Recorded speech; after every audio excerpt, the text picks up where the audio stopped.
प्रदेश में गर्मी का कहर दिनों दिन बढ़ते जा रहा है। फलौदी में गर्मी के कारण आमजन काफी परेशान नजर आ रहे हैं। वहां सबसे ज्यादा तापमान भी दर्ज किया गया। गुरुवार को 46.2 डिग्री के साथ सबसे गर्म फलौदी रहा। राजस्थान में गर्मी के कारण लोगों की दिनचर्या भी अब बदल गई है और सुबह होते ही जल्दी जल्दी लोग अपने दैनिक कार्य निपटाते हैं और फिर घरों में छिप जाते हैं।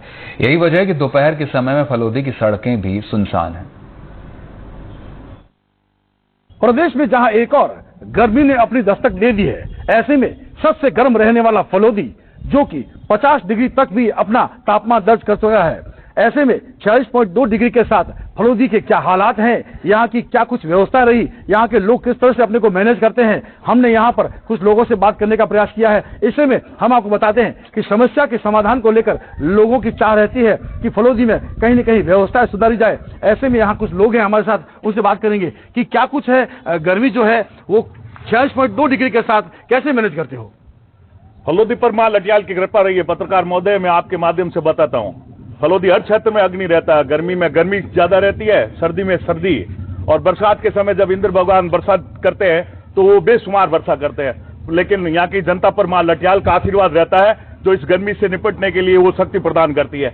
मेरा सरकार से निवेदन रहेगा, प्रशासनिक अधिकारियों से निवेदन रहेगा कि गर्मी को देखते हुए जो वैकल्पिक व्यवस्था है, चाहे बिजली की व्यवस्था है, चाहे पानी की व्यवस्था है, तो सार्वजनिक स्थान पर टेंट की व्यवस्था है, वो मेरा प्रशासनिक अधिकारियों से निवेदन रहेगा कि उसकी व्यवस्था सुचारू रूप से आप करें। लोगों को समस्या रहती है, ऐसे में समस्या के समाधान भी लोगों को चाह रहती है। हम बात करेंगे कुछ और लोगों से यहाँ पर जो है वो किस तरह से आप मैनेज करते हो जब गर्मी भीषण पड़ती है। तो अब गर्मी तो सहन करने का हमारा आदत हो गया है, क्योंकि फलौदी में सबसे ज्यादा गर्मी पड़ती है और बरसात के कारण यहाँ पर ऐसी खुशहाली आती है जैसे कि गर्मी है ही नहीं।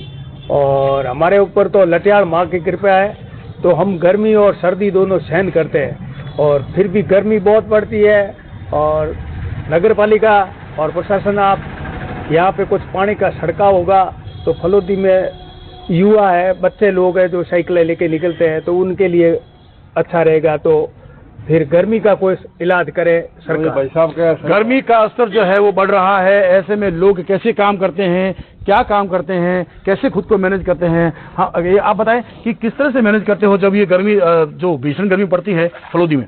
4 दिन तो गर्मी इतनी पड़ती है, हम काम नहीं कर पाते हैं। आज भी हम निक में बैठे हैं, यहाँ पर आप आए हैं, आपका हम धन्यवाद देते हैं। और नगर पालिका से और प्रशासन से सुविधा है वो फलौदी शहर में करें और फलौदी वासियों को राहत की सांस दें। फलौदी में लोग घरों में दुबकने को मजबूर हो जाते हैं, समय सीमा भी तय कर लेते हैं। क्या कुछ समय सीमा रहती है आपकी काम करने की? काम नहीं होता है, गर्मी में बहुत गर्मी हो जाती है। काम करते हैं हम टीम प्रेस का। कितना बजे करते हैं? हम करता हूँ 10-11 बजे से काम करता हूँ और फिर मैं अंदर सोच जाता हूँ, लाइट चली जाती है। बार बार बच्चे परेशान करते हैं, लाइट नहीं आती है पापा, अब क्या करें। हम प्रशासन को फोन करते हैं, फोन उठाते नहीं है, और आगे से प्लॉट टूटा हुआ है, तार टूट गए हैं, ये हमको समस्या बताते हैं और उसके हम कुछ नहीं करते। और रहते हैं बड़े बड़े लोग नेता बन गए हैं, वो काम कुछ करते नहीं, वो एसी में सोते रहते हैं और दूसरे पब्लिक का भरोसा नहीं करते हैं। कुछ मजदूर वर्ग को परेशानी आती है, लोगों को परेशानी आती है, यूथ को परेशानी आती है काम करने की। कितना समय सीमा रहती है आपकी, कब तक काम करते हो और क्या कुछ समस्या आती है? गर्मी में काम होता ही नहीं है। हम सुबह 6 बजे से लेकर सिर्फ 10:30 बजे तक ही काम कर पाते हैं, उसके बाद काम होता नहीं है क्योंकि गर्मी बहुत ज्यादा पड़ती है। करीबन 50 और 55 डिग्री की गर्मी पड़ती है, उसके कारण हम काम कर नहीं पाते हैं। और कितना बजे काम करते हैं आप? सुबह 6 बजे से सिर्फ 10 बजे तक करते हैं। हमारा धंधा कुछ ऐसा ही है जो हमको गर्मियों में घूमना पड़ता है, वो हम गर्मी में परेशान होते हैं मजदूर वर्ग के लोग, यहाँ के लोग। और